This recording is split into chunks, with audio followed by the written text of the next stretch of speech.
আয় আয় তুমি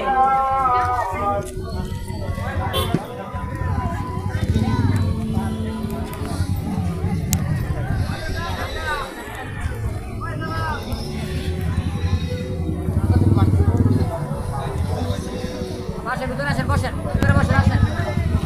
আরে বাইরে ভিতরে বসেন।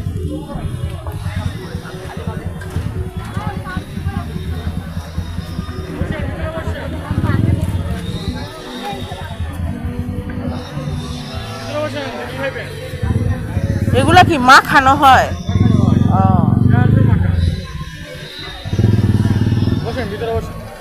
দেখি আগে কখনো এই যে আইটেমটা দেখি নাই যে এইভাবে রেডি করে রাখা পরে মাখায়। ভাইরাল দোকানদার। হ্যাঁ ভাইরাল দোকানদার। তাই নাকি? টিকটক, ফেসবুক, হোয়াটসঅ্যাপ সাবানের বাইরে। তাই ওই যে ব্যানার না? বসেন, ভিতরে বসেন। আচ্ছা আসলাম মাত্র।